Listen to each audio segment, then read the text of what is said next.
सदा प्रणाम। मैं हूं हिमांशु द्विवेदी और स्वागत है आपका हमारी खास पेशकश चर्चा में। चर्चा के तहत आज हम बात करेंगे इस देश के गौरव समझे जाने वाले प्रदेश के संदर्भ में, जिसे हमारा ताज भी कहा जाता है, हिंदुस्तान का मुकुट कहा जाता है, अर्थात कश्मीर। कश्मीर के संदर्भ में आज हमारा विषय कोई बहुत सुखद नहीं है। हमारा शीर्षक है जन्नत फिर लाल, भरोसे पर सवाल। संदर्भ यह है कि जिस कश्मीर के संदर्भ में इस देश के स्पष्ट बहुमत के साथ सत्ता में आए हुए राजनीतिक दल भारतीय जनता पार्टी ने एक विशेष फैसला आज से तकरीबन 3 साल पहले लिया था, जिसके तहत धारा 370 के तमाम प्रावधानों को खत्म किया गया था। उस समय यह दावा किया गया था ये प्रावधान ही खत्म नहीं हो रहे हैं, बल्कि कश्मीर समस्या को भी खत्म किया जा रहा है। भारतीय जनता पार्टी का पूर्ववर्ती संगठन अर्थात जनसंघ के समय से यह मानना रहा कि कश्मीर की समस्या के मूल में धारा 370 है। देश को उन्होंने अपनी मेहनत, अपने परिश्रम, अपने पराक्रम से ये एहसास कराया कि वह जो कह रहे हैं सत्य है। देश ने उस पर एतबार भी किया।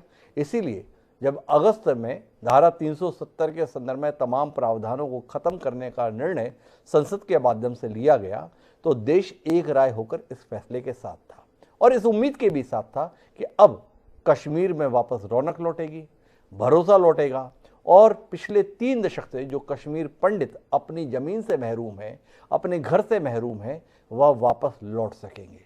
3 साल होने को आए हैं, वो भरोसा टूटता हुआ महसूस हो रहा है।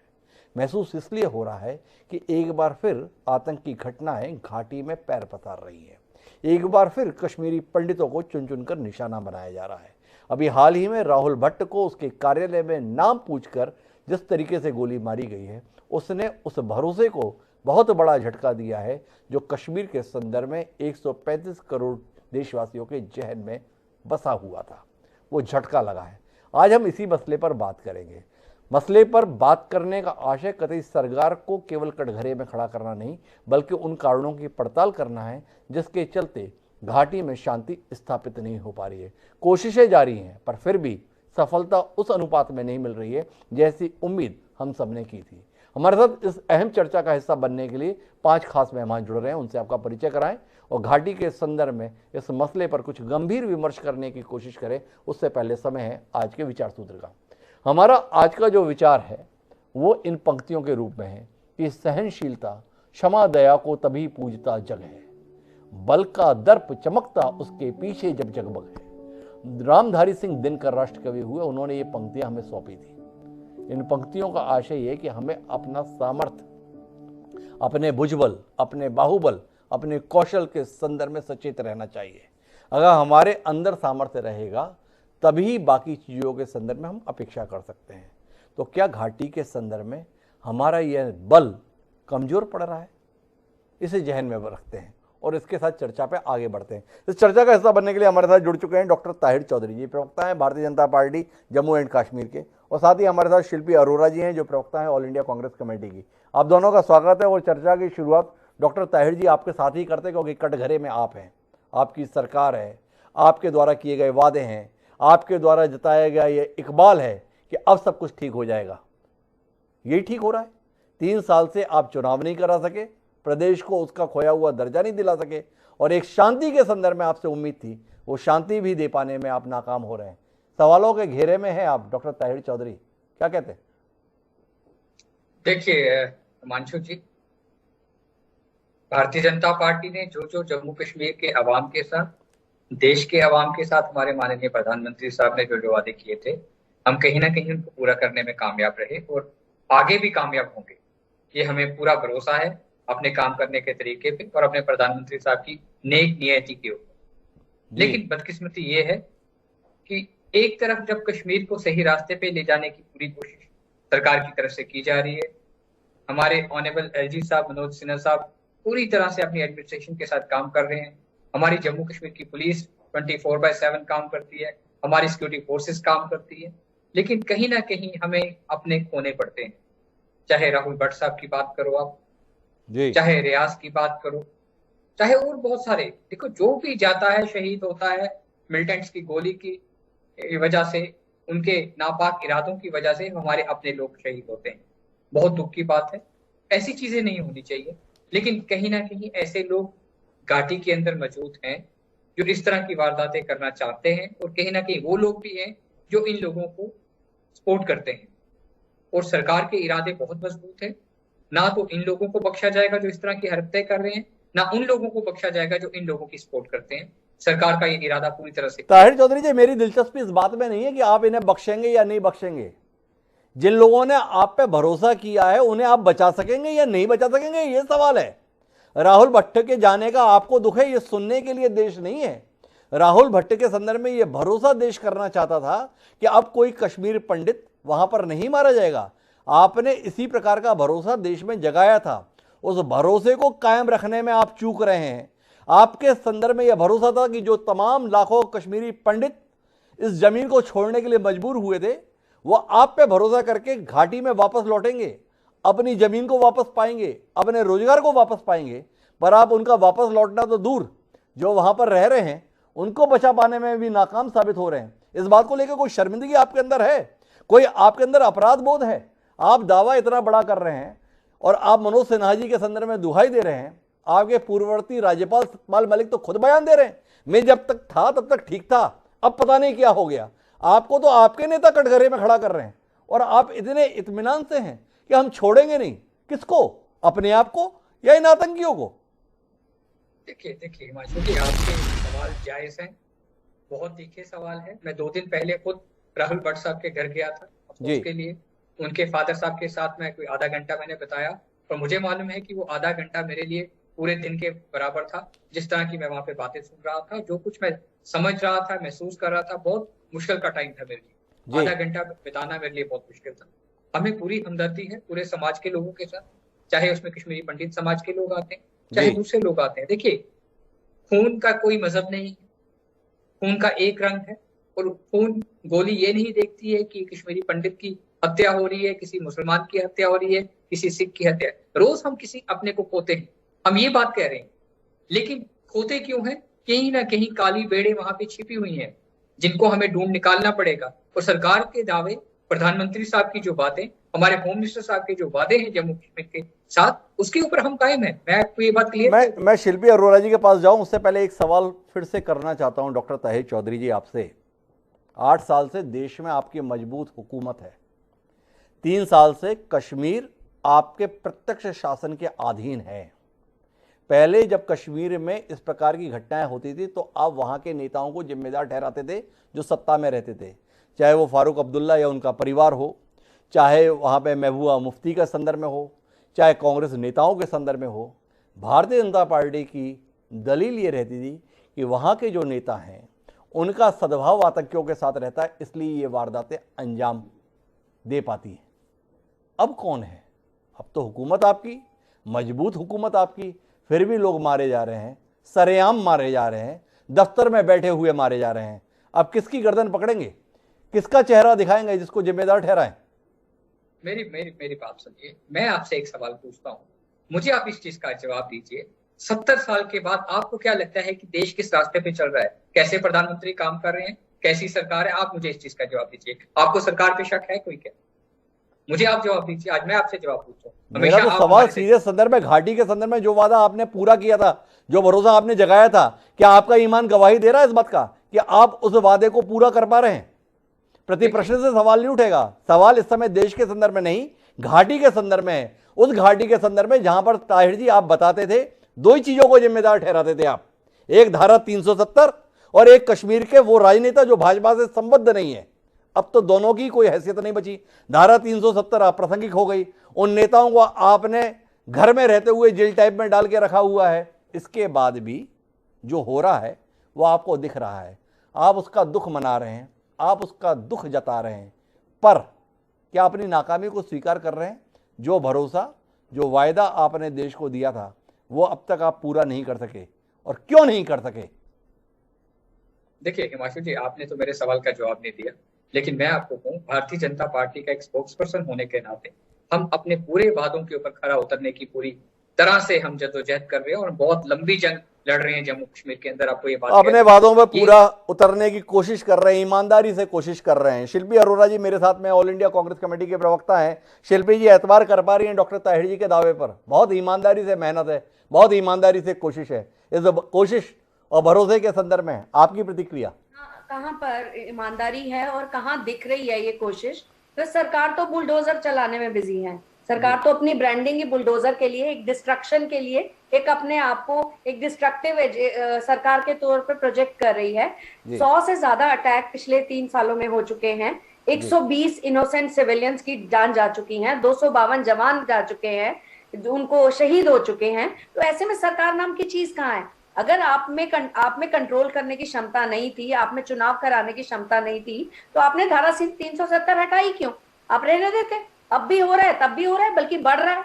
आप कश्मीर फाइल्स के नाम पर पूरे देश में एक जो कहते हैं डराने का माहौल पैदा करते हैं, नफरत का माहौल पैदा करने की कोशिश करते हैं। कहाँ है अनुपम खेर जी? कहाँ है आपकी सब सरकारें जो ऐसी फिल्मों को प्रमोट कर रही थी और टैक्स फ्री दिखा रही थी? आप लोगों की जान नहीं बचा पा रहे हैं। सरेआम दहशतगर्द लोग जो है गोली चला रहे हैं, लोगों को मार रहे हैं। बिल्कुल किसी पे, जनता पे किसी को भरोसा ही नहीं है।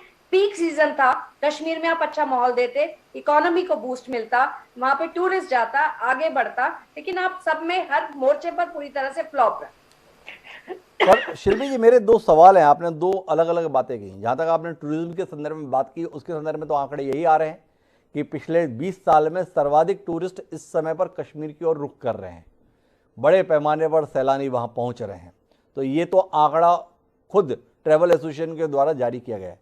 लेकिन मेरा सवाल आपसे ये है कि आखिर वहाँ पर आतंकियों को हमले करने के मौके कैसे मिल रहे हैं? देश की सुरक्षा में कोई कमी नहीं रखी गई है, ऐसा डॉक्टर ताहिर चौधरी जी और उनकी पार्टी हमें बताती है। और स्थानीय स्तर पर भी प्रबंधन बड़ा मजबूत है, ये डॉक्टर ताहिर चौधरी बताते हैं। पर फिर भी हमले हो रहे हैं। क्यों हो रहे हैं? इसका कोई कारण आपके जहन में है? आप समझ पा रही हैं कि आखिर इस प्रकार की घटनाएं घाटी में विशेषकर क्यों घट रही हैं? फेल्योर है, पूरी तरह से सरकार का फेल्योर है, सरकार का इंटेलिजेंस का फेल्योर है, सरकार का जितनी भी जो इनके जो केंद्रीय बल हैं उनका है। जब आपकी इंटेलिजेंस काम नहीं कर रही, आपको पता नहीं कर पा रहा, आप टेररिज्म पे लगाम लगाने में नाकाम है, तो पूरी तरीके से फेल्योर है। ऐसी जगह पर इनको वहां पे सख्ती से कार्रवाई करनी चाहिए। कोई भी, कांग्रेस हमेशा टेररिज्म के खिलाफ रही है और हमेशा हमने अपने 2 प्रधानमंत्री भी खोए हैं इसके लिए, लेकिन बीजेपी का इसमें कहीं ना कहीं नजर नहीं आ रहा है। कहीं ना कहीं बीजेपी हर जगह आप देखेंगे, कहीं ना कहीं इनको प्रोत्साहन देती हुई नजर आ रही है। इतना बड़ा पुलवामा हमला हो जाता है, आज तक उसकी जांच नहीं हो पाती, आज तक पता नहीं चल पाता कि कहां से आए थे, कैसे गए थे, उसमें कोई कुछ नहीं हो पाता।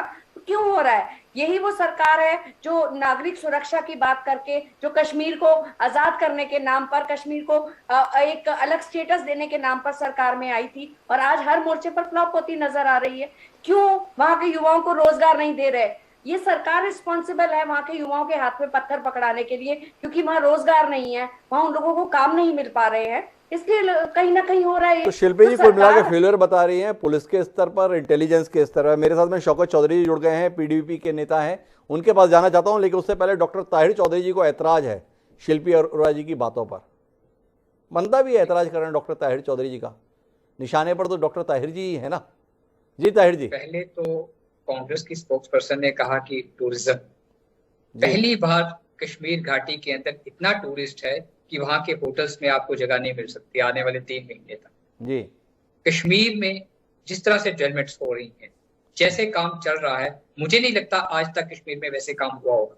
लेकिन बदकिस्मती है, हम मानते हैं कि हमारे लोगों की जानें जा रही हैं। ये जो घटनाएं हो रही हैं, मिलिटेंट्स नहीं, इस टाइम पे उन्होंने एक नया प्लान स्टार्ट किया है। मैं आपको ये चीज बताऊं, 17, 18 साल के लड़कों को छोटे वेपन देके, पिस्टल देके, रिवॉल्वर देके टारगेट किलिंग्स करवाई जाती है। कोई मालूम नहीं होता किस रास्ते पे कहाँ कोई लड़का आएगा, किसी को शूट करके चला जाएगा। उस तरह की वारदातें होती है। जहां तक मिलिटेंट्स की बात आती है, मिलिटेंट्स को मुंह तोड़ जवाब दिया जाता है। कांग्रेस अपना टाइम भूल चुकी है। ये वो लोग हैं जिन्होंने यासीन मलिक को, बिट्टा कराटे को, जब सरदर्द भी होती थी तो उसको MRI CT स्कैन करने के लिए ये लोग बाय एयर दिल्ली एम्स में लेके जाते थे। प्रधानमंत्री उनको मिलने के लिए आते थे, उनको रेड कारपेट वेलकम किया जाता था। जी। आज वो हालात नहीं है। आज हुर्रियत के लीडर्स के वो हालात नहीं है। आज मोदी साहब की सरकार है, भारतीय जनता पार्टी की सरकार है।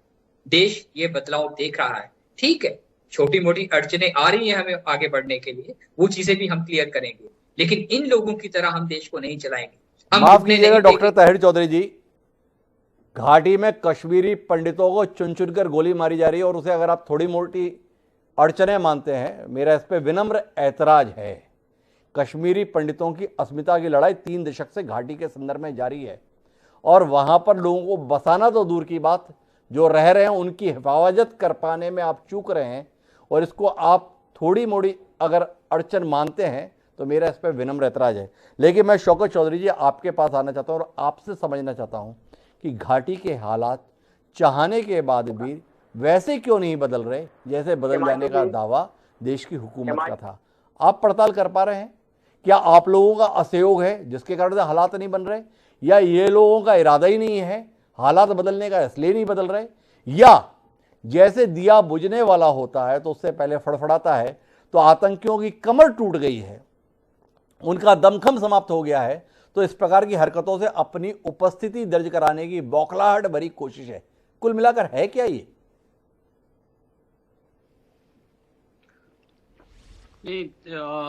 असल में जी आज से कमोपेश 8 साल पहले जब हमारी मरकज में सरकार बनी बीजेपी की, तो उस वक्त बीजेपी के एजेंडे में, मैनिफेस्टो में जो मेन चीज रहती थी जी वो यही थी कि हम अगर पावर में आएंगे तो हम जम्मू कश्मीर से मिलिटेंसी का खात्मा करेंगे। ये पहले नंबर पर बीजेपी के मैनिफेस्टो में थी। बिल्कुल। इन्होंने पिछले 3 साल से यहां पर जो जो चीजें जिस तरीके से इनको करनी थी वो इन्होंने की जी। लेकिन बात यह है कि इनकी इंटेंशंस कहां हैं जम्मू कश्मीर में अमन लाने की जी। इनकी इंटेंशंस जो हैं बेसिकली इसके कंट्रेरी हैं जी। ये जम्मू कश्मीर में जम्मू कश्मीर के लोगों को, जम्मू कश्मीर को एक लेबोरेटरी के तौर पर इस्तेमाल कर रहे हैं जी। और जो चीजें यहां करते हैं उनको जो है वो पूरे हिंदुस्तान में एक कम्युनल माहौल क्रिएट करके तो ये अपना पॉलिटिकल जो गेन है जी उसके पीछे लगे रहते हैं। आप बताइए कि पिछले 3 साल में ना तो यहां हुर्रियत रही जी। ना यहां पर इलेक्टेड गवर्नमेंट रही, ना यहां के नेताओं को इन्होंने, जैसे आपने भी अपने रिमार्क्स में कहा कि ना तो यहां के नेता जो थे उनको इन्होंने बाहर जाने दिया। हर तीसरे दिन जो है वो यहाँ फॉर्मर चीफ मिनिस्टर्स को जो है उनके घरों में बंद किया जाता है, उनको डिटेन किया जाता है और उसके बाद 370 को भी खत्म किया। सारी चीजें जो थी वो इन्होंने अपनी मन मर्जी के मुताबिक की जी। अब इसके बाद अगर इनकी अगर इंटेंशन साफ हो जी। अगर ये चाहते हूं कि जम्मू कश्मीर के अंदर अमन लाना जी, तो क्या वजह है, अमन क्यों नहीं आ रहा? और दूसरी बात जी, जहां तक बात रही सिलेक्टिव किलिंग्स की, जी, मैं बीजेपी के जो स्पोक्स पर्सन है डॉक्टर साहब, इनसे पूछना चाहता हूं कि आप ये बताइए कि जिस तरीके से किलिंग्स इस वक्त हो रही हैं, क्या हमारी जो यहाँ की जम्मू कश्मीर की सरकारें रही हैं उन्होंने 30 साल मिलिटेंसी के साथ मुकाबला किया है जी, और सैकड़ों अपने cabinet ministers, MLAs, leaders, workers जो हैं वो खोए हैं। हमने कुर्बानियां दी हैं लेकिन हमने मिलिटेंसी के आगे जो घुटने नहीं टेके थे जी। हमने पूरी कोशिश की और 2002 के बाद जो थी यहाँ पर जम्मू कश्मीर में आहिस्ता आहिस्ता आहिस्ता अमन जो था वो आना कायम हो गया और सिचुएशन बहुत हद तक जो थी वो क्लियर हो चुकी थी। लेकिन जब से बीजेपी सेंटर में और यहाँ पर जम्मू कश्मीर में बीजेपी के अंडर यहाँ पर जो एलजी एडमिनिस्ट्रेशन है वो काम कर रही है, ना तो यहाँ जमीन पर कोई डेवलपमेंट दिखती है, ना यहाँ पर अमन आया है, ना यहाँ पर बेरोजगार नौजवानों को नौकरियां दी जाती हैं। पहली बार देश आजाद होने के बाद यहां पर सबसे ज्यादा अनएम्प्लॉयमेंट रेट है, इस वक्त 46 है और पूरे हिंदुस्तान में सबसे ज्यादा जम्मू कश्मीर के अंदर है। मैं ताहिर साहब से ये पूछना चाहता हूं, आप हमें ये बता दो, 2-3 सवालों के जवाब दे दो जी कि आपने इस वक्त तक कितने कश्मीरी पंडितों को, जिन कश्मीरी पंडितों के सर पे आपने पूरे हिंदुस्तान में जो है सिचुएशन को कम्युनलाइज किया, कितने लोगों को आपने यहां पर रिहेबिलिटेट किया, कितने लोगों को जो था आपने पीसफुली अपने घरों में जो है वो दोबारा से यहां पर लाने की कोशिश की, और उसके बाद कितने लोगों को आपने नौकरियां दी और जम्मू कश्मीर के अमन के लिए आपने क्या किया जो पिछले 3 साल में आप कर रहे हैं? आप कह रहे हैं हम ये कर रहे हैं, ये कर रहे हैं, ये कर रहे हैं। देश ने तो आप पर भरोसा किया था, लेकिन मुझे यह लगता है कि बीजेपी को सिर्फ अपनी जो पॉलिटिकल गेन है उसके लिए काम करना होता है। जम्मू कश्मीर के लोगों से ना हमदर्दी थी, ना है और ना कभी होगी, ना तो है ना रहेगी। मेरा एक सवाल है शौकत चौधरी जी, भाजपा की असफलता से आपको खुशी है या दुख है, ये जानने में मेरी दिलचस्पी है। भारतीय जनता पार्टी ने वादा किया था कि हम कश्मीरी पंडितों को वापस बसाएंगे। भारतीय जनता पार्टी ने यह वादा किया था कि हम कश्मीर में अमन लाएंगे।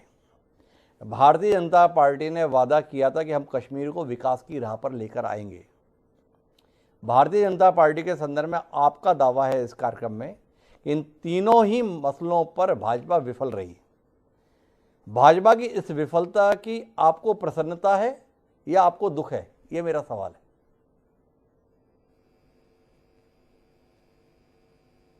जी शौकत जी। जी जी जी जी सर, मैं देखिए मेरा ये कहना है कि जब बीजेपी यहां पर एक मजबूत सरकार के तौर पर काम कर रही है, हमें अगर जम्मू कश्मीर में काम करने का मौका मिला था तो हमने अपनी तरफ से जो किया, आज भी जो कश्मीरी पंडित हैं उनकी यहां एम्प्लॉयमेंट पैकेज की बात हो, उनकी रिहेबिलिटेशन के लिए जो भी आज तक इकदाम किए हैं वो हमारे दौर में हुए हैं, और जो चीजें करनी चाहिए थी उनको वापस उनके घरों तक ले जाने के लिए उसमें हमने पूरी कोशिश की। और वो कोशिश, चलिए शौकत जी, आपने मेरे सवाल का जवाब नहीं दिया, आपके लिए थोड़ा मुश्किल सवाल महसूस हुआ होगा। आपसे एक सवाल और कर लेता हूं। हम डॉक्टर ताहिर चौधरी से जानना चाहते थे कितने कश्मीरी पंडितों को आप वापस लेकर आ पाए। आप बता रहे हैं आपको मौका मिला, आपने तो बहुत काम किया, बहुत बढ़िया पैकेज दिया। थोड़ा आप अपना आंकड़ा बता पाएंगे कि आप अपने दौर में कितने कश्मीरी पंडितों को वापस ला पाए थे, जिस उपलब्धि पर आप मुग्ध हों, जिस उपलब्धि पर आप जो बार बार कहते हैं कि हमने तो लोगों को एकजुट रखने की बड़ी कोशिश की, हमें सफलता भी मिली। देश को पता चलना चाहिए शौकत चौधरी जी के माध्यम से कि आप कितने कश्मीरी पंडितों को घाटी में वापस बसा पाए थे। मरकज में कांग्रेस की सरकार थी, डॉक्टर मनमोहन सिंह जो है वो प्राइम मिनिस्टर ऑफ इंडिया होते थे। उस दौर में जितने पैकेजेस आए हैं उसी दौर में आए हैं। कश्मीरी पंडितों की रिहेबिलिटेशन के लिए उनको जो है वो उनके रहने के लिए, उनके खाने के लिए, उनको मंथली बेसिस पर जो सरकार की तरफ से मदद होनी चाहिए थी, ये सारी जो है ये हमारे दौर में हुई है। मैं वही तो कह रहा हूं। ताहिर साहब ये बताएं कि आपने क्या किया है। अब चौधरी साहब ये तो बता नहीं पाए कि वो कितनों को बसा पाए, लेकिन वो डॉक्टर ताहिर चौधरी से जरूर जानना चाहते हैं कि वो क्या कर पाए। मैं जब डॉक्टर ताहिर के पास जाऊंगा तो शौकत चौधरी के सवाल लेकर जाऊंगा, लेकिन मेरे साथ में इस समय रमेश भांजी हैं, जम्मू कश्मीर के वरिष्ठ पत्रकार हैं, और उनसे मेरी ये जानने में दिलचस्पी है कि घाटी में वो बदलाव क्यों महसूस नहीं हो रहा भान साहब, जैसा दावा इस देश के सबसे बड़े राजनीतिक दल ने देश के साथ किया था। इस देश को बड़ी उम्मीद थी, बड़ा भरोसा था कि धारा 370 की समाप्ति के साथ एक अमन आएगा, एक सुकून आएगा, एक शांति आएगी, घाटी वापस एक शांति के साथ में सांस लेगी। लेकिन कोई हफ्ता बीतता नहीं है जब खून से सना हुआ अखबार हमारे घर में दस्तक देता नहीं है।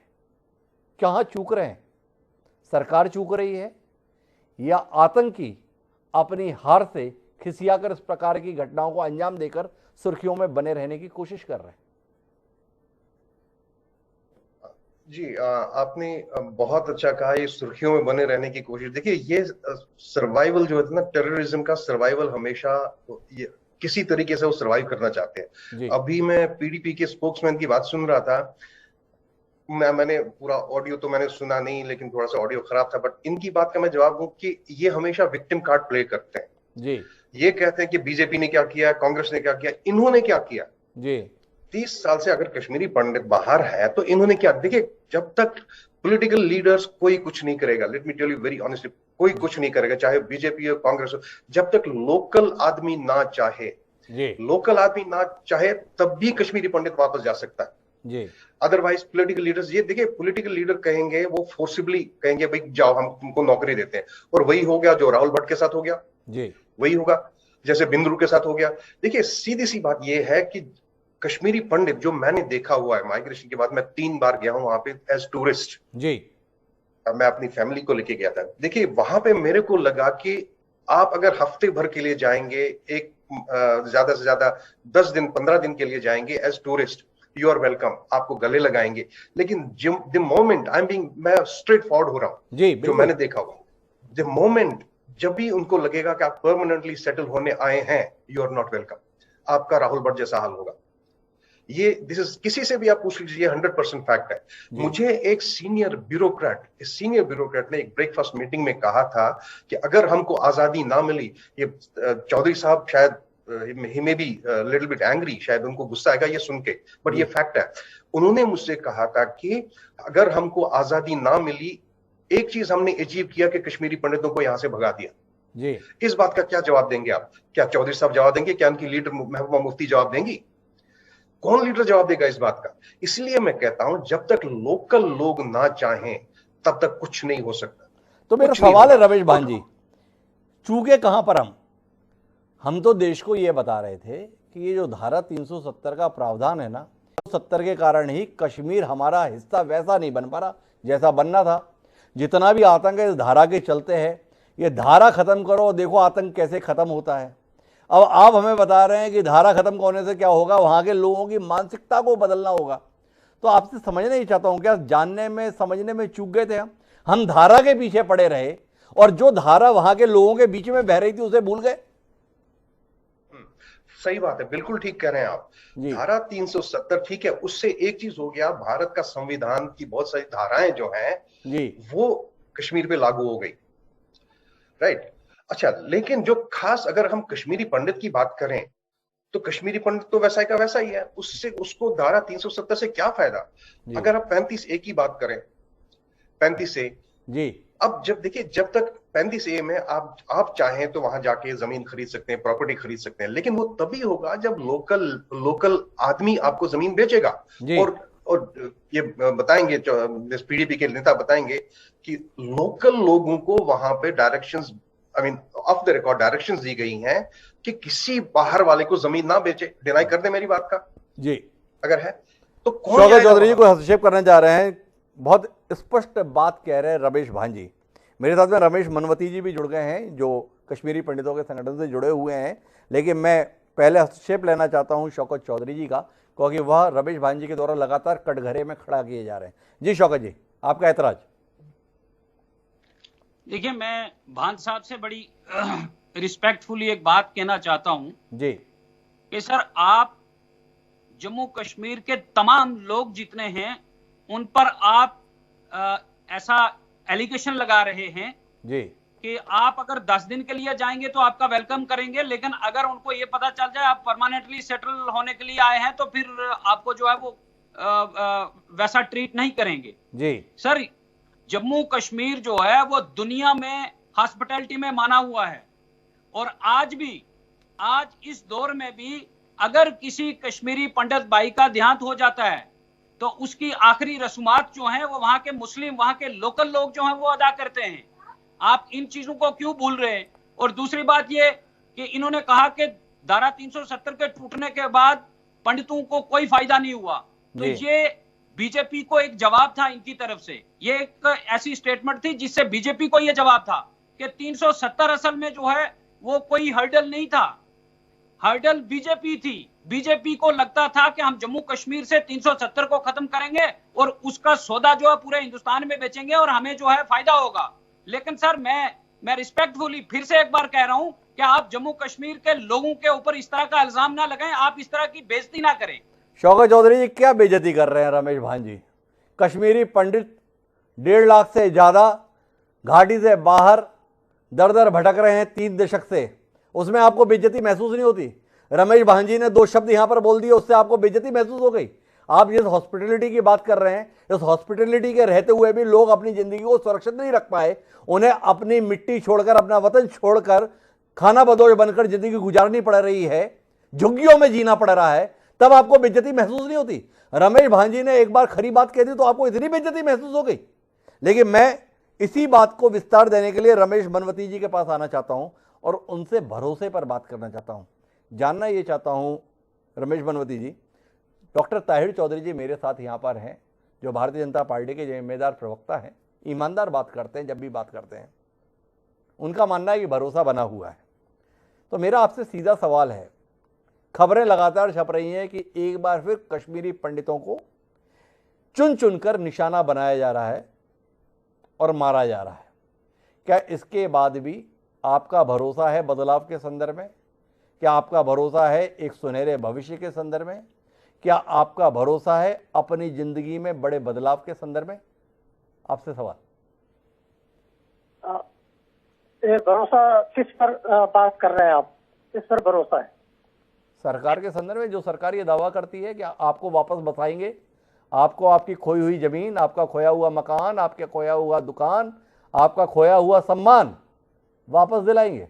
मैं समझ गया आपकी बात। आपके जो प्रश्न है इसके दो पहलू है जी।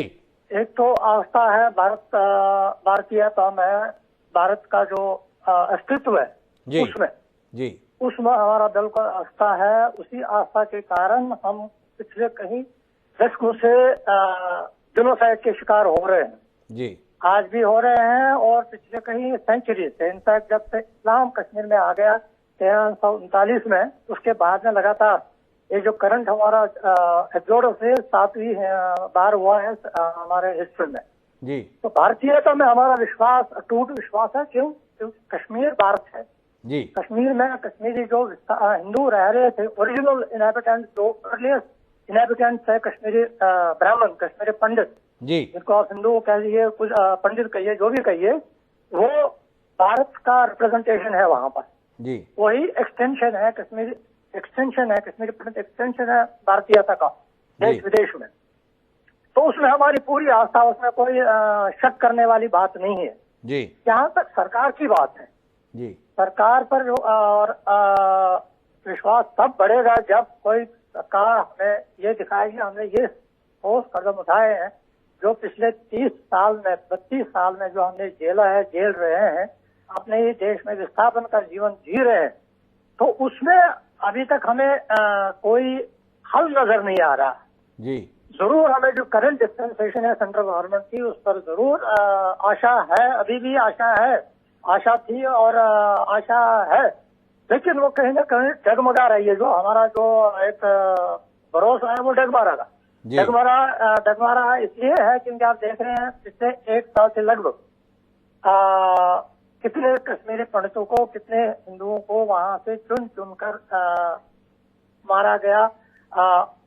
ऐसा नहीं कि पहले नहीं हुआ था, पहले भी हुआ था, लेकिन अब तीव्रता मैकेनिज्म जो है वो बढ़ गया जी। हम जरूर सरकार से ये चाहेंगे कि ये कुछ ठोस कदम उठाएं जिससे ये जो इस्लामिक आतंकवाद है वो से इसका जड़ से खत्म हो जाए।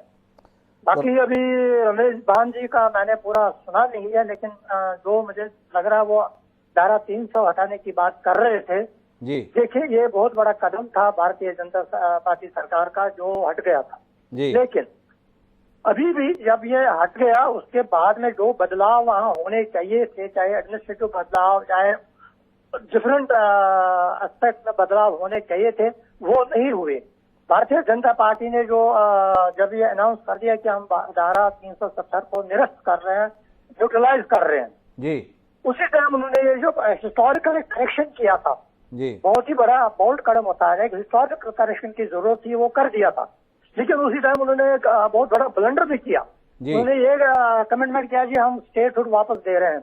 बस स्टेटहुड वापस दे दिए जब वहाँ के हालात ठीक हो जाएंगे, वहाँ के लोग सुधर जाएंगे, वहाँ का जो आतंकवाद है, मानसिकता जो लोगों की है वो दूर हो जाएगी, खत्म हो जाएगी जी। तब बिल्कुल स्टेटहुड वापस जो भी आपको देना है दे दीजिए।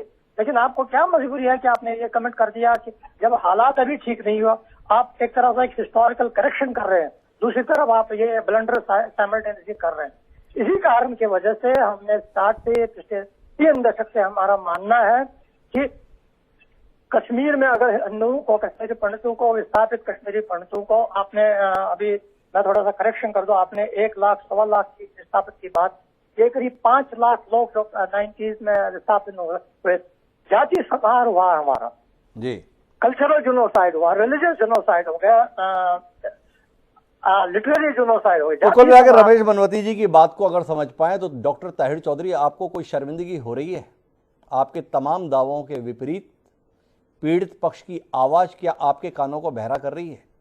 क्या आपको दिख रही है अपनी नाकामी? क्या आपको दिख रहा है कि जो भरोसा आपने जगाया था उस भरोसे का 3 साल के बाद हश्र क्या है? क्या आपको लग रहा है कि जिस भरोसे के साथ में देश ने आपसे उम्मीदें जोड़ी थी, आपको उसके संदर्भ में कहीं ज़्यादा जवाबदेह, कहीं ज़्यादा जिम्मेदार होने की जरूरत है घाटी के संदर्भ में? क्योंकि सवाल केवल घाटी का नहीं, पूरे देश के भरोसे का है।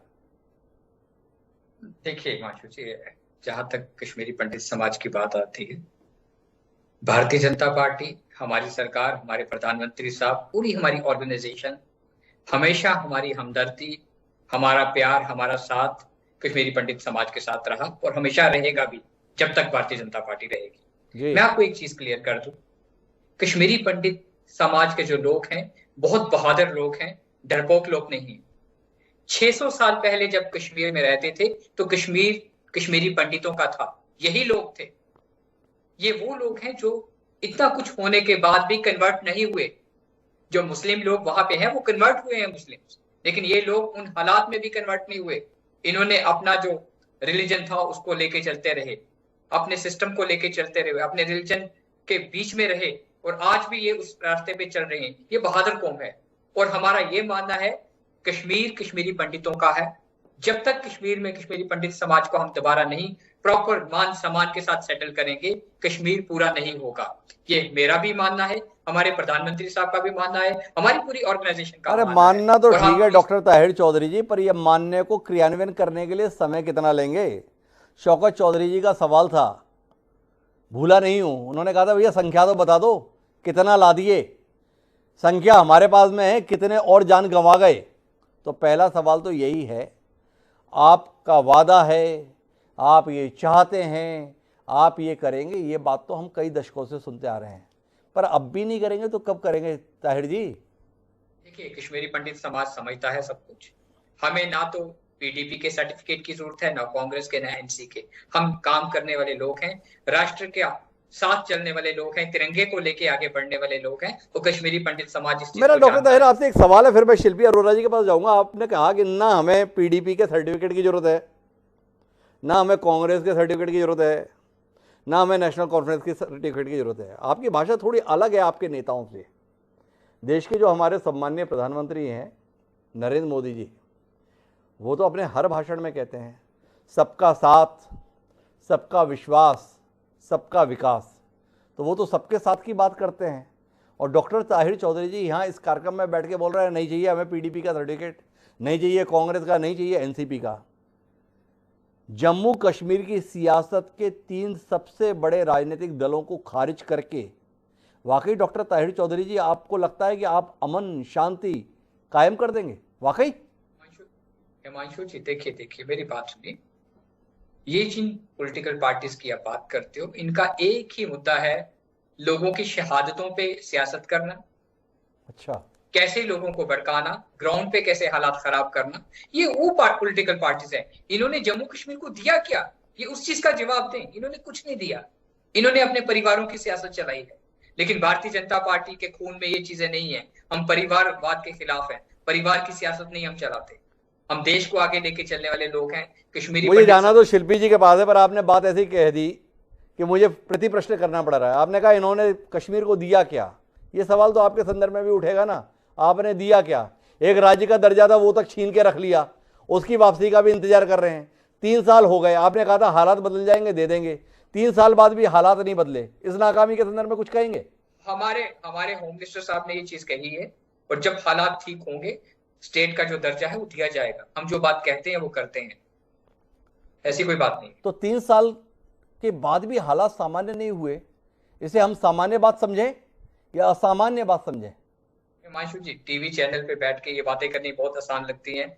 ग्राउंड पे जो हालात हैं, जिस तरह की कंडीशंस बनती हैं, सुबह कुछ, शाम को कुछ, रात को कुछ, क्योंकि बहुत सारी चीजें हैं वो हमारी सिक्योरिटी फोर्सेस जानती हैं, हमारी जम्मू कश्मीर की पुलिस जानती है। हम उनको सल्यूट करते हैं कि वो किन हालात में कैसे काम कर रहे हैं, और वो काम कर रहे हैं तो जम्मू कश्मीर का आवाम चैन की नींद रात को सोता है। बहुत सारी चीजें हैं, बहुत सारी दिक्कतें हैं, सरकार काम कर रही है। सरकार के एक प्रख्यात कवि हैं हरिओम पवार, वो कार्यक्रमों में जाते थे, वो कविता पढ़ते थे, सेना को मोहलत दे दे 48 घंटे की तैयारी की, और उसमें भारतीय जनता पार्टी के तमाम नेता तालियां बजाते थे। हम भी उनमें शामिल रहते थे क्योंकि वो बात बहुत बाती थी। 48 घंटे में हालात बदल देने की बात पर समर्थन आ जाया करता था, और जब मौका आया तो 3 साल गुजर जाने के बाद में डॉक्टर ताहिर चौधरी, भारतीय जनता पार्टी के जिम्मेदार प्रवक्ता, हमें ये बता रहे हैं कि टीवी रूम में बैठकर बोल देना आसान है, ज़मीन पर इतना आसान नहीं है। 3 साल के बाद भी वो बोल रहे हैं कि आसान नहीं है। तो फिर बदलाव आया क्या धारा बदलने से? जो लगातार ये बताते थे कि ये धारा ही समस्या की जड़ है, ये धारा को ख़त्म करो, देखो कश्मीर की समस्या का समाधान कैसे निकलता है। सवाल तो उठेगा। रमेश भाई जी, आप कुछ कहना चाहेंगे इसमें प्रतिक्रिया में? मुझे जाना तो शिल्पी जी के पास है, लेकिन आपकी प्रतिक्रिया बतौर पत्रकार चाहिए, क्योंकि आप इन दावों के प्रत्यक्षदर्शी रहे। जी देखिए, मेरे पास आज एक स्टेटमेंट आया है लश्कर इस्लाम का, जी, जिन्होंने क्लेम किया राहुल भट्ट की हत्या का। देखिए, आई विश मैं आपको दिखा सकता ये टीवी पे, लेकिन ये कह रहा है all migrants RSS agents leave और फेस डेथ। जी राइट, ये है then no space for Kashmiri pandits who want another Israel in Kashmir to kill Kashmiri Muslims. Double, triple your security. Be ready for target killing. You will die. जी, ये 3-4 line का statement है मेरे पास। जी, अब इस बात का ये लश्कर इस्लाम, जी, इस बात का क्या जवाब देंगे ये जो पॉलिटिकल लीडर्स हैं? देखिए कितने एक्टिव लोग हैं वहां पे। डॉक्टर ताहिर चौधरी, सीधे तौर पर आपकी हुकूमत को चैलेंज है लश्कर इस्लाम का, कुछ कहना चाहेंगे? या हम शिल्पी जी के पास चलें, जिनसे आपको कोई सर्टिफिकेट नहीं चाहिए? देखिए हिमांशु जी, हमारी सिक्योरिटी फोर्सेस डे नाइट काम कर रही हैं। हम किसी भी जगह पे भी मिलिटेंट्स को हम नहीं माफ कर रहे हैं। जहां उनकी जगह उनको वहां पहुंचाया जाता है। इस तरह की बहुत सारी चीजें वैली के अंदर की जाती हैं। बहुत सारी कोशिशें पाकिस्तान की तरफ से की जाती हैं, इन्फिल्ट्रेशंस की जाती हैं, बहुत सारे सिस्टम्स हैं, लेकिन सिक्योरिटी फोर्सेस को दाद देनी पड़ेगी। उनको हम सल्यूट करते हैं कि जहां जहां पे भी मिलिटेंट्स मिलते हैं उनको मोर्ट के घाट उतार दिया जाता है। मैं माफी चाहता हूं डॉक्टर ताहिर चौधरी, आपसे बहुत विनम्रता के साथ में। ये बातें कांग्रेस पार्टी जब सत्ता में थी वह भी ऐसे ही बोलती थी, पीडीपी थी वह भी इसी प्रकार की बात करती थी, एनसीपी थी वह भी इसी तरह की बात करती थी। तब आपके स्वर दूसरे हुआ करते थे, तब आपका लहजा ये नहीं हुआ करता था, तब आप इस तरीके की बात नहीं किया करते थे। आप सत्ता में क्या बैठे, आपकी तो भाषा बदल गई, आप वही भाषा बोलने लगे जो भाषा ये लोग बोला करते थे। लेकिन मेरे साथ शिल्पी अरोड़ा जी हैं, और शिल्पी जी, आपसे जानने में दिलचस्पी है। इस बात में तो संदेह नहीं कि हुकूमत चाहती है कि कश्मीर में शांति आए, इस बात में संदेह नहीं कि हुकूमत चाहेगी कि मुख्य धारा में ये इलाका भी शामिल हो, पर फिर भी दिक्कत है। ये दिक्कत आंतरिक है या बाहरी है, इसे समझने में दिलचस्पी है। और बाकी राजनीतिक दलों की मंशा क्या है? मैंने शौकत चौधरी जी से सीधा सवाल किया था, आप भाजपा की असफलता से खुश हैं या नाखुश हैं? वो जवाब नहीं दिए। आपसे जानना चाहता हूं कि क्या कश्मीर में मौजूदा राजनीतिक दल इस बात से डरे हुए हैं, इस बात से भयभीत हैं, इस बात से आशंकित हैं कि कहीं भाजपा अपने कहे हुए को क्रियान्वित ना कर दे, कहीं भाजपा कश्मीर में शांति बहाल करने में कामयाब ना हो जाए, कहीं भाजपा कश्मीर के संदर्भ में जो कहती थी वो कर गुजरने में सफल ना हो जाए? इसलिए आप लोग एक असहयोगी की मुद्रा में हैं, इसलिए आपको इंतजार रहता है कि कब कोई वारदात हो और हम ताली बजाएं। ये सवाल पैदा होता है, आपकी प्रतिक्रिया? बिल्कुल सहमत हूँ आपकी बात से, कोई ताली बजाने वाली बात ही नहीं है। मेरी बात नहीं, मेरा सवाल है। माफ करेंगे शिल्पी जी, मैंने तो केवल सवाल किया है। देकर हमने इस देश में आजादी लेकर आए हैं। हम कांग्रेस परिवार से ज्यादा कौन जान सकता है कि आजादी की क्या कीमत है। हम चाहते हैं कि देश में अमन रहे, देश में खुशहाली रहे, और कश्मीर भी मुख्य धारा में रहे, उसका हिस्सा रहे। अभी जो डॉक्टर चौधरी साहब बता रहे थे कि हम लोग इस विषय पर राजनीति नहीं करते हैं, मैं आपका ध्यान आकर्षित करना चाहूंगी एक एडवर्टीजमेंट की तरफ जो ये पब्लिश हुआ था जब 26/11 का हमला हुआ था, और आपके लिए मैं मैटर रीड आउट करूंगी। इसमें इन्होंने, भाजपा ने दिल्ली के चुनावों में ये एड रिलीज किया था और कहा था कि brutal terror strikes at will, weak government, unwilling and incapable.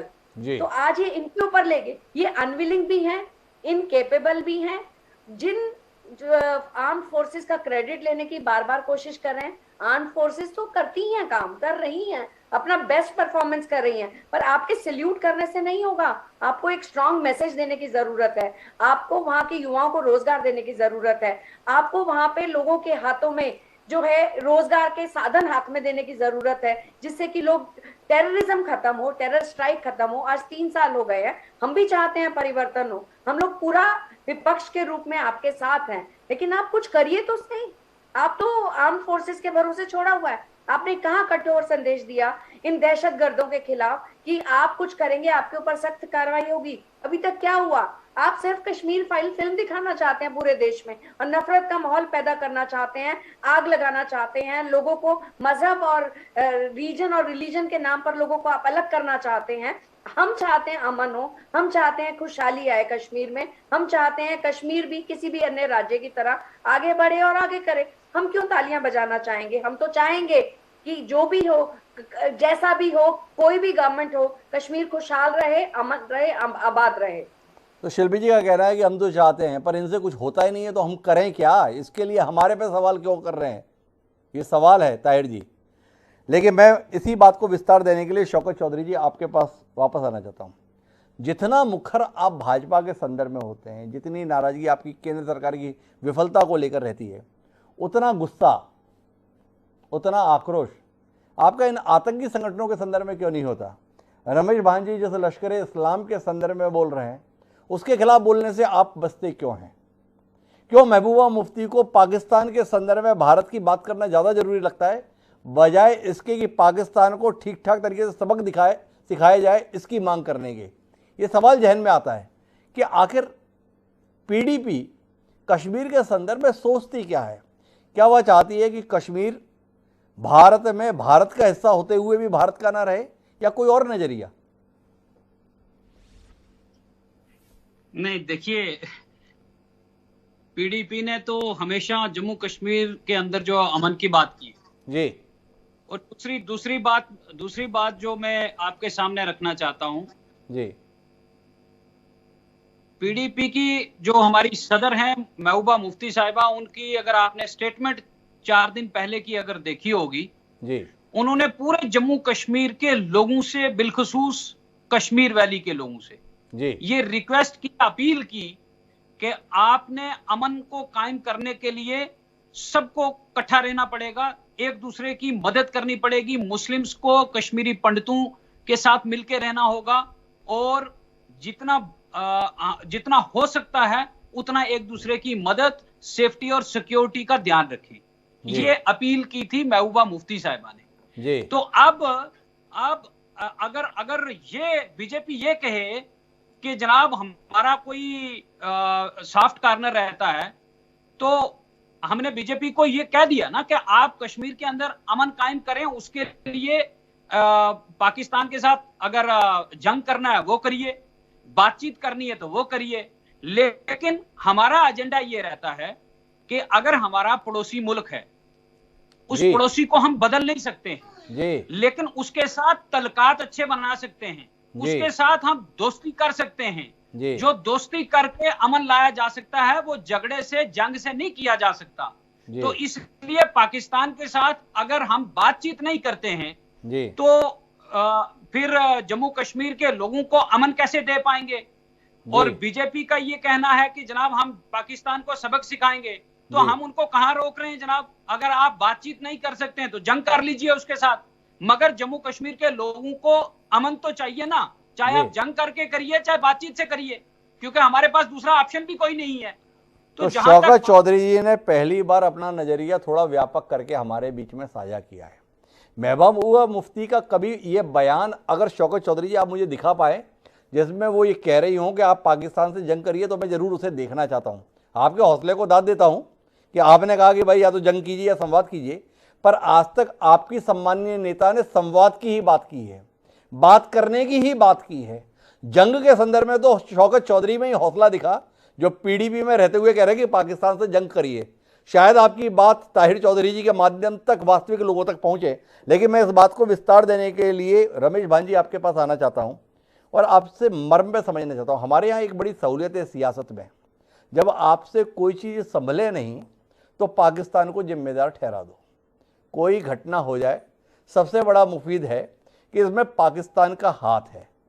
आपसे समझना ही चाहता हूं कि इतने मजबूत हाथों वाली सरकार अभी भी पाकिस्तान का हाथ होने की दुहाई दे तो इस देश को करना क्या चाहिए? भाई किसी हाथ में इतना दम कैसे है कि वो हमारे यहाँ तक आके हमारे गिरेबान में हाथ डाल देता है? हम उस हाथ के आने से पहले उस हाथ को तोड़ क्यों नहीं पाते? ये सवाल जहन में आता है। कुछ कहेंगे रमेश भान जी? जी जी, देखिए आपने बहुत सही बात कही, क्योंकि देखिए उसमें हमारी खैर अब की फॉरेन पॉलिसी तो ठीक है, लेकिन पहले की फॉरेन पॉलिसी बहुत ही ज्यादा अपीजिंग पॉलिसी, इसमें वो अपीजमेंट आती है जी। कि वो नाराज ना हो जाए, ये नाराज ना हो जाए। देखिए फर्क ये होता है, तो अगर पाकिस्तान को, क्योंकि टारगेट तो किसी को करना है, बेस्ट थिंग इज टारगेट किसी को दुश्मन को करिए, और दुश्मन कौन सा अवेलेबल दुश्मन है? पाकिस्तान। अब देखिए इस गवर्नमेंट में पाकिस्तान से हटके चाइना सेंट्रिक हमारी फॉरेन पॉलिसी हो गई है। तो पाकिस्तान पहले था, कुछ भी होता था पाकिस्तान करो, पाकिस्तान। तो एक तो ये होता था कि भाई ब्लेम किसी और कंट्री पे आ जाए, लेकिन पाकिस्तान ने भी, उसका भी रोल रहा है, मैं ये नहीं कह रहा हूं, पाकिस्तान का बहुत बड़ा रोल रहा है। तो नेचुरली पाकिस्तान तो इजी टारगेट हो गया फिर जी। तो इसलिए जो आप कह रहे हैं कि भाई पाकिस्तान का, देखिए ये सब चीजें जब तक अंदर हमारे कश्मीर में कश्मीर के लोग न चाहें, कश्मीर के लोग बिल्कुल, कश्मीर के पॉलिटिकल लीडर्स, वो तो महबूबा मुफ्ती साहिबा ने कहा था कि भाई तिरंगा अगर 370 हट गया तो तिरंगा उठाने वाला कोई नहीं होगा यहाँ पे। ऐसे ऐसे स्टेटमेंट तो आते हैं। अब ये स्टेटमेंट्स अगर बंद हो जाए, मैं ये नहीं कह रहा सिर्फ महबूबा मुफ्ती जी ने ही ये स्टेटमेंट दिया, बहुत सारे लोगों ने ये स्टेटमेंट दिया। अब सिंस उनके प्रवक्ता बैठे यहाँ पे तो मैं उनको ये लेकिन ऐसे स्टेटमेंट्स अगर बंद हो जाए तो पाकिस्तान सेंट्रिक तो हमारी नेचुरली। तो कुल मिलाकर अगर हम मर्म पे जाएं तो 3 स्तर पर विफलता साफ तौर पर दिखती है। एक सरकार के स्तर पर, एक वहाँ के राजनीतिक दलों के स्तर पर, और तीसरी स्थानीय लोगों के स्तर पर। सब अपने आप को एक बड़ी भूमिका में देखना चाहते हैं, पर अपने हिस्से में जो दायित्व है उसे निभाना नहीं चाहते हैं। कुल मिलाकर वहाँ के राजनीतिक दलों को अभी भी ये आशंका है कि अगर सब कुछ व्यवस्थित हो गया तो उनका क्या होगा। वहाँ के जो लोग हैं, वहाँ के लोग खुशहाली तो चाहते हैं, पर जिनको आज से 3 दशक पहले बेदखल किया गया, उनकी वापसी के संदर्भ में उदार होने के लिए तैयार नहीं है। और सरकार के स्तर पर दिक्कत यह है कि वो सरकार शांति तो चाहती है, पर उसमें वहाँ पे मौजूद राजनीतिक दलों की सहभागिता से उसे इसलिए भय लगता है कि राजनीतिक तौर पर उसकी उपलब्धियां कहीं प्रभावित न हो जाएं। जब तक लोग अपने निजी हितों के संदर्भ में इतने आशंकित रहेंगे, तब तक घाटी को आतंक से मुक्ति नहीं मिल सकती। पहली जरूरत हर स्तर पर उदारता की है। अगर उदारता का व्यवहार होगा तो ही समाधान निकलेगा, नहीं तो कागजों पर धारा की समाप्ति मात्र से शांति की बहाली एक सपना ही रह जाएगी। क्या देश की हुकूमत और घाटी के राजनीतिक दल और साथ ही वहाँ की आवाम वाकई शांति के लिए ठोस कदम उठाने के लिए प्रयत्नशील होगी, जानने में हमारी दिलचस्पी होगी। बहरहाल आज की तारीख में तो हमारे पास में सिवाय अफसोस करने के और कुछ नहीं है कि एक बड़ा मौका हमारे हाथ में है, पर उस मौके को हम सब मिलकर गंवा रहे हैं। यह मौका हमें वापस कायम करना चाहिए, अमन के संदर्भ में, विकास के संदर्भ में, तरक्की के संदर्भ में। और सभी मेहमानों का बहुत बहुत धन्यवाद हमारे साथ चर्चा का हिस्सा बनने के लिए। समय है अब आज के शेर का। हमारा आज का शेर इस त्रासदी को समर्पित कहता है कि देखोगे तो हर मोड़ पे मिल जाएंगी लाशें, देखोगे तो हर मोड़ पे मिल जाएंगी लाशें, ढूंढोगे तो इस शहर में कातिल न मिलेगा। मलिक जादा मंजर अहमद ने जो ये शेर लिखा था वो राजनीतिक दलों के ऊपर समर्पित है, जो हर मसले पर दूसरों को जिम्मेदार ठहराना चाहते हैं, खुद जिम्मेदारी लेना नहीं चाहते। अगर राजनीतिक दल विफलताओं के संदर्भ में खुद की जिम्मेदारी को स्वीकारेंगे तो निश्चित रूप से तस्वीर बदल जाएगी। पर क्या ऐसा होगा, जानने में हमारी दिलचस्पी रहेगी। बहरहाल अब मुझे दी इजाजत, कल फिर मिलेंगे नए विषय के साथ। तब तक के लिए सादर प्रणाम।